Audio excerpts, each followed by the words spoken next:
Today's guest is Malcolm Harden. He's the Chief Growth Officer at Safal Partners, and he's the IAC Chair for ACT-IAC. And it's through that organization and my volunteering and his volunteering that I met Malcolm and have had a chance to get to know him over the years. So thanks for joining me on the podcast today, Malcolm. My pleasure, Jeremy. Thanks for having me. So for those who haven't had a chance to, interact at a networking event with you, and even those people who haven't heard your whole story, talk a bit about where you're from, who you are, and what you do. Oh, thanks for the question. Well, let's see. Well, I've been a techie as long as I can remember, and I'm from Brooklyn, New York, just a little over 50, which means I grew up in New York City at a time and place when New York City was a hell of a lot more sort of rough and tumble than it is right now, if you will. And Brooklyn wasn't the sort of tree-lined streets that people think of now. It's a lot more of a hard-edged city. But I've known that I wanted to be a technologist ever since my mom bought me an Atari 2600. Oh, yes. In the late 70s. Yep, absolutely. The one joystick and a big orange button. Yep. But I wasn't just interested in playing the games. I was interested in how they were made and what they were doing, and how this box of metal somehow sent images to the screen and who built it and how. And I had an elementary school teacher for a mom, and she supported my learning and my exploration in this field. And I know it's a little bit cliche, but I actually went to junior high school and high school with known rap artists. Oh, I'm wow. actually from that part of Brooklyn. Nice. There is a lady named MC Light, who is actually in the National African American Hall of Fame here in DC, and she was 1 year ahead of me in junior high school. And we took computer courses together, me and MC Light, in junior high school. And programming on Apple IIs and Commodore 64s. And as a New York City kid, you apply to a specialized high school. So many of our colleagues, Jeremy, who are from New York City, they went to a lot of the great high schools in New York City. We've got some folks who we know who went to Bronx Science, and some folks who went to Brooklyn Tech, and a lot of big name schools. I went to a school that no longer exists called George Westinghouse. Westinghouse was known for a bunch of stuff on the Voc side, but they had a second building that was basically a technical school, and you could get a bunch of certs during high school. I learned several programming languages during high school. I was 1 year behind Busta Rhymes and 2 years behind Jay-Z in high school. Didn't know them. It was a very big place, but definitely saw them in high school. And so when I graduated, I went to Boston University to try to get an undergraduate business degree. I could not stand New York City. I could have gone to NYU. I could have gone there if it was a place where I thought I could concentrate and focus. And I could not. Lots going on in that city in the late 80s, early 90s. You had stop and frisk. You had a Crown Heights riot. And by the way, I grew up 3 blocks from Crown Heights, maybe. And it was going away to school was one of the greatest things I've ever done, and shaped the rest of my life. After school, came down here in '93 to work at a little place a lot of people remember called American Management Systems, AMS. AMS was an unbelievable place. They collected kids from all over the place, put them here in DC, where for many of us, other AMSers were our only friends. It was my second time visiting DC was interviewing at AMS. And I want to say my 4th time visiting DC, I was moving all my stuff into my apartment. So wow. The AMSers were really the only folks I knew. So many of them are still good friends of mine today. And basically grew up at AMS with a whole bunch of people that we still know today, learning federal IT, learning how to write code, Um, I would say it was probably, I progressed through my career doing larger things and getting a taste of management and getting a taste of leadership and so forth. I encountered ACT-IAC in 2008 or so on what used to be called special interest groups and what are now called communities of interest, COIs. From the COIs, I got exposure to professional development and became a partner in 2009.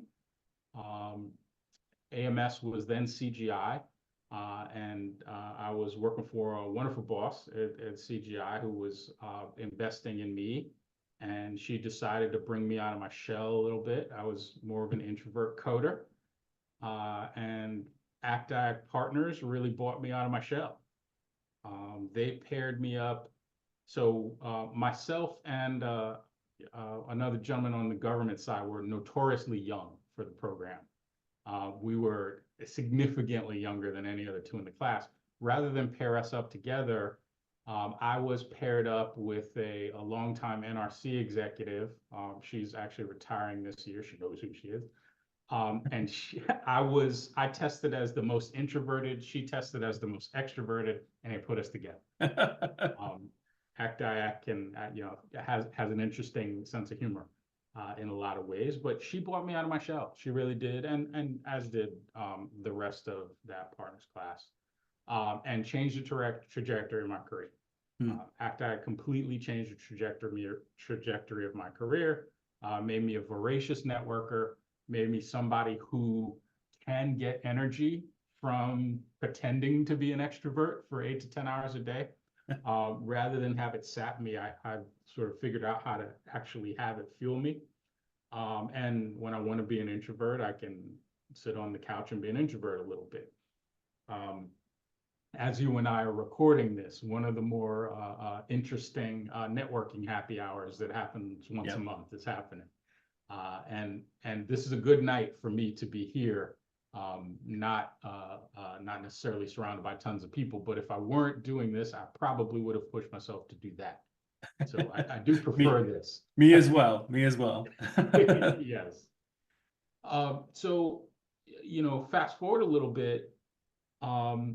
I was getting, because I had sort of learned to be an extrovert as an adult and kind of understood what went into that. I think I actually have a little bit more fidelity than a typical extrovert, which is to say I sort of blend that thoughtfulness in what I'm saying with also loving to sort of say it to everybody and work my way around. And networking, I've sort of become good at it because I think about it while I'm doing it. It's not all a party and it's not all, oh my God, another conversation I don't want to have. Right. So I have built a career out of understanding a lot that goes on across our industry and putting that to use for my employers in some ways and in other ways, understanding how people working together across federal IT is actually beneficial for the country. Fast forward a little more, I was convinced to run for the IAC board. And after doing 2 terms on the IAC board, I was approached to consider running for the IAC chair position. It's intimidating because in running for the board, you're trying to earn the votes of 500 member companies to have them have their faith in you. In running for a board seat, not only are you doing that, but you have to have the faith of the 20 people or so on the industry side who essentially publicly represent the face of an association. And they really have to have some trust in you to lead it. And so I was honored to be approached, and I was honored that folks voted for me. My career evolved as I evolved through ACT-IAC, where companies began to understand that I was pretty good at talking to government about technology and just about the industry writ large, and good at partnering with other organizations. And so I blended that into roles that had me doing kind of a combination of teaming, partnerships, and business development. Hmm. And so for a natural techie and a shy kid who just wanted to code and play games, over the course of the last 40 or so years, I've become somebody who thrives on putting together big deals across big teams and trying to satisfy what our industry is trying to deliver and ultimately benefit the good of the country. So, I'm old New York City. Love being here in DC though. Smaller city where I can reach out and touch a lot of people and really feel like I can make a difference. Wow, there's so much to unpack in all that, Malcolm. And so I'm going to ask a couple questions. Sure. So I get it. NYU, city's big. You already were there. Many of us flock to New York City because we're like, oh, big city, big city. But I could understand if you grew up there, and of course the times being that what they were, Mm-hmm. and the challenges there. But why Boston, right? It could have been anywhere. Yeah, so you're exactly right. I remember as a high schooler thinking through, okay, I didn't want to go to NYU. Do I want to go to like Syracuse, which is smaller and colder? Do I want to go? Where do I want to go? And I think I settled on Boston because BU, even though I didn't visit it before I accepted it, which as a parent, that was a mistake. I would never do that with my children. But I had understood through research that I would be in the middle of a city. Mm, I didn't necessarily want to be like behind a locked gate on a campus. mm, I wanted to step out of my dorm and basically be in a city because I knew that that would be too much change for me if I was going to a small town or some other kinds of place. And it won. By the way, I'm a huge sports fan, and I support zero Boston teams. Not then, not before then, not since. And so, actually, it was a great thing to do with the guys in my dorm. Literally, I was 2 blocks from Kenmore Square, so we could go boo the Red Sox. They could cheer, I could boo. Old Boston Garden existed then, so we could go see college basketball and pro basketball at Boston Garden. Unbelievable place to watch a sporting event. It really is. That I have to give it credit for that. Even when their teams are bad, it's a great place to go to watch games.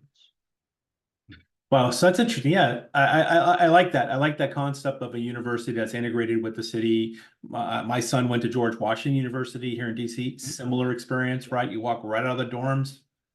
You're in the city. The campus is kind of spread out a little bit, and you got real city between you and where you might need to go. Yes. So I can completely appreciate that. As somebody who did most of their college remotely, I can completely appreciate that sort of environment. Um, so then, as you said, you had an opportunity to come to DC. Uh, How did that tweak your interest? Why DC? You know, so when I was getting out of college again, one of the things I didn't mention, I was a little young. It helped to have a mom who was a teacher. So I started school a little bit early. I'm a June baby. I started school a little bit early, and I was a year ahead. And Hmm. so I graduated. I walked for graduation at 20 years old. So I couldn't drink yet. Then I graduated, and I was a little bit a little bit fearful of the change, right? I wanted to stay big city again. I knew I didn't want to stay in Boston because by then I was tired of the cold. And I felt like even as a 20-year-old, I felt like it didn't say the right thing if I went home to live with my parents. And so I was really choosing between Boston, New York, and DC. And I wound up here in DC because AMS, for everything that went sideways with AMS as a company, they really had their recruiting engine down. Like they were not just recruiting, they were selling you on a life. They were selling you on coming to this sort of thriving new metropolis of DC.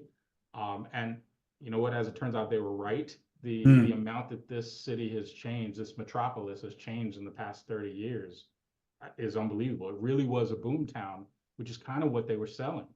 So they got me, I'll tell you that.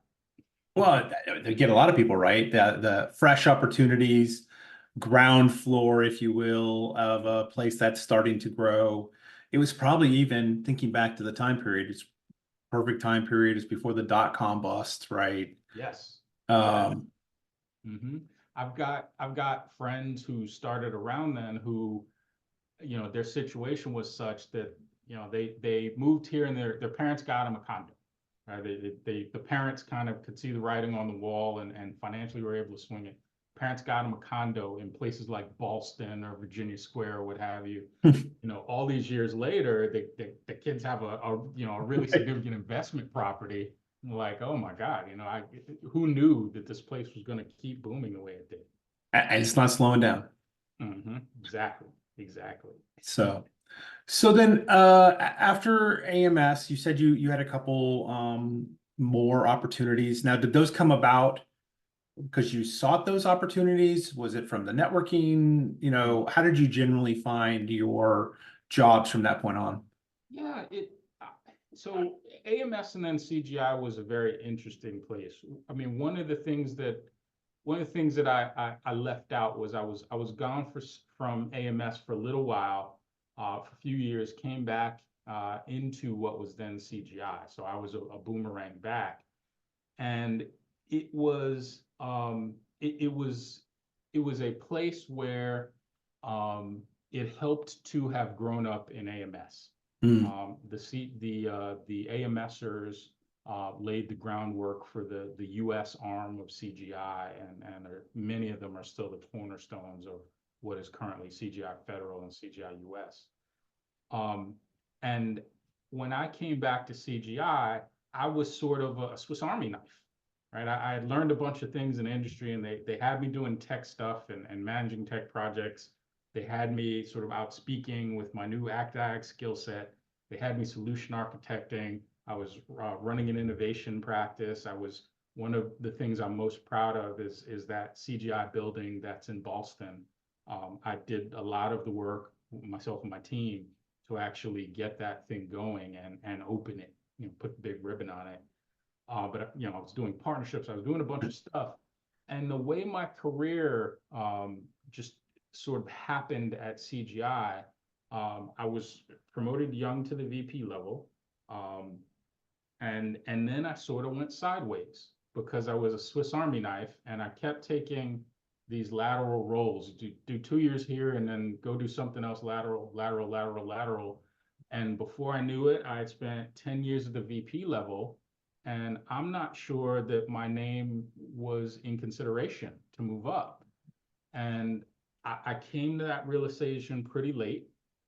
I came to that realization probably 6 or 7 years in, that people who were my peers and people who were working at the same promotion pace, they were sort of growing their career in an upward silo, and I had been going sort of laterally and thinking I was a good guy doing what they needed from me.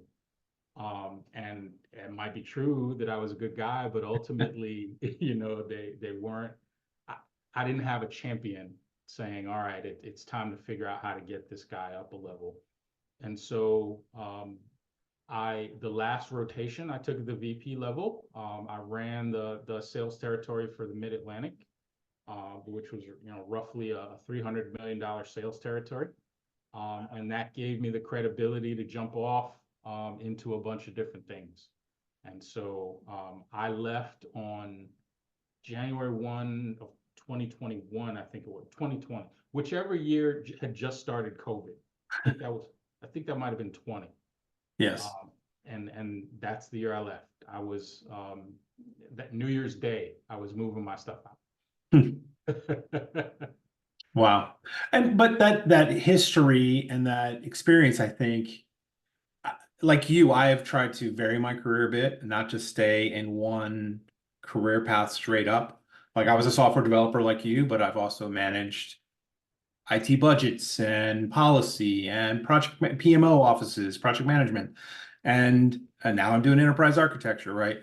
Mhm. And that breadth of experience, though, can pay off when you finally decide, okay, where do I want to go? Because now you built some networks, number one, and you've also had practical experience in those areas, so you understand their challenges when you're trying to, do whatever's next that is going to interact with them. Mhm. Absolutely. Um, you mentioned enterprise architecture. I will say that EA was I was hands-on EA for a while. I went and got the black belt from FEA and all that kind of stuff. I'll say probably the most rewarding thing that I did as an individual was the time I spent doing EA. There's something about being able to bring order to the chaos, and when you're done, being able to say, this is how this thing works. Mhm. That makes me harken back to what I really wanted when I first picked up that Atari 2600 controller. Wanted to know how all this stuff was working, and EA did that for me. So that resonated with me when you mentioned EA. Wow. Now I'm feeling we got parallel careers almost. I started on an Atari 2600 as well, and we both done EA. So Malcolm, looking back over your career, what's something or some things that you go, man, I wish the industry did that differently. It could be the way we're dealing with people, how we manage people, how we mentor people, how we promote people, whatever it is that you've witnessed in your career. What's something and maybe we can't solve that today. Maybe it's a big deal, right? It's one of the big pills that are hard to swallow, and we need to figure out how to take little bites out of it and just think about it. What might that be for you? Yeah, it's interesting because I've actually spent some time in some roles where working with commercial customers and nonprofits has also been part of my Mm, purview in addition to federal. And I'm really convinced that working in the federal space is the best of all worlds. You get that positive feeling of, knowing you're helping your country and knowing you're helping your family, right? My elderly aunt is on Social Security, and if I'm mm, helping Social Security systems, I'm helping my aunt, right? And I'm helping my right. neighbor, and I'm helping all these various people, and you don't get that on the commercial side, and you also on the commercial side don't get the positivity of people pulling together in one direction, Mm, in what one of our colleagues refers to as Team USA. We're yeah. all working together to actually execute for the government and therefore for the country. One thing we don't necessarily do, I don't think we always, this is going to be unfair, right? Because we've already said we're better in commercial in that regard.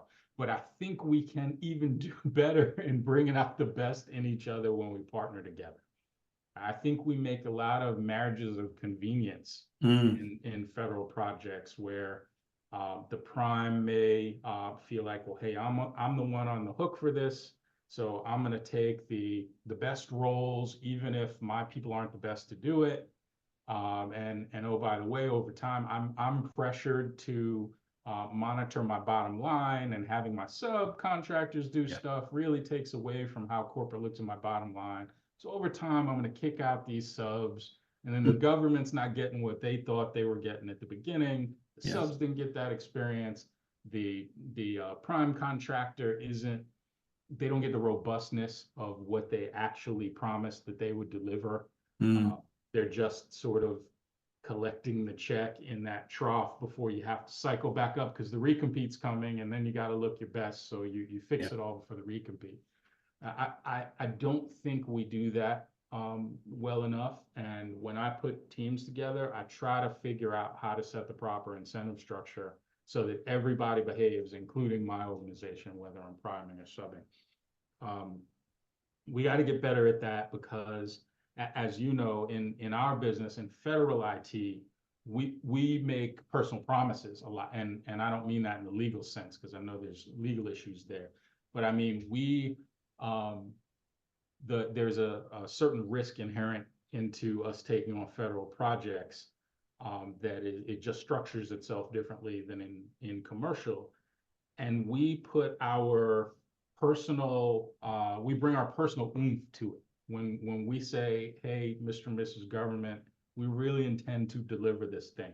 You know, this is an oral presentation. You should choose me and these folks because we really do give a damn, right? Part of our living up to that is us teaming better and making sure we're constantly using the team to deliver better, not just bending to the corporate pressures all the time. And we got to do that better. I completely agree with you. I spent a good chunk of my time on the in the industry side before I came into government. I was in the military and then industry and then back into government. And I completely agree with you. Some of those pressures I had in those proposal conversations and meeting with other companies, or when I worked for a small company. And so we had opportunities larger companies don't have. You're trying to negotiate from a small bit, you feel pressure, right? As a small business, I'm trying to negotiate with this big, huge company to, come alongside me, but not overtake me, right? Those are really big challenges. And on the government side, I see the teams that come to deliver, and some are really, really great. And you're like, wow, you don't even know who's who. They're just kicking it, they're doing it. And then there's the ones where you know exactly who they are, and you go and you wonder, is that teaming arrangement ever going to survive this next recompete? Exactly. And I every now and then I talk to people about as I think I've now been in the business longer than I plan to be in the business going forward. And if I think about one of the legacies that I would like to leave, and working with the member companies of ACT-IAC potentially allows me to do that. I want us to be working together. A little kumbaya, right? I want us to be working better together, because it is better for all of us, and better for the government, and better for the citizen. So if we could just get out of our own way, we'd be doing something. Absolutely, that's great food for thought. And we don't need to solve that today, right? There's some solutions, and there's some harder things. So yes, indeed. So Malcolm, as we look into the future, the next 6 to 8 months, what's coming up for you? So interesting you say that. I'm with a small business now. After being with CGI, I landed at Microsoft for some time. The world's largest software company, the most valuable business entity on the planet. And having done that for a little while, which grinds you to dust over time, I needed something smaller. So I'm with a small business now, where I would like to help our founder, help our board, help our investors grow smartly, grow in interesting ways. This is a business that delivers into the program space in government, uses technology to do it, but rarely comes, knocks on the CIO's door. We usually come in through a program. And I'm realizing that what I'm seeing as I work in the program space is you get much closer to that citizen. You do. You're only one hop from the citizen. You're not in the back office system. You actually see what they're doing and whether they're frustrated by what it was you delivered. And there is a much more direct level of feedback with, is this project successful? Are we doing a good job? Are we helping as much as we want to help? So that's helping me learn. At the same time, I'm deploying skills that I've been growing over the past 30 plus years, but I've got that newness of, wow, this is in the program space now. So I'm going to work with this organization, as part of this organization, roll up my sleeves, and see if we can't grow this thing to greatness, whatever that means for us. That's awesome. Well, Malcolm, I want to thank you so much. I love interacting with you. Every time we do meet up at a networking event, it's great to catch up with you and hear how things are going with your family. So thanks so much for coming on the podcast. My pleasure. Thanks for having me. I had a great time.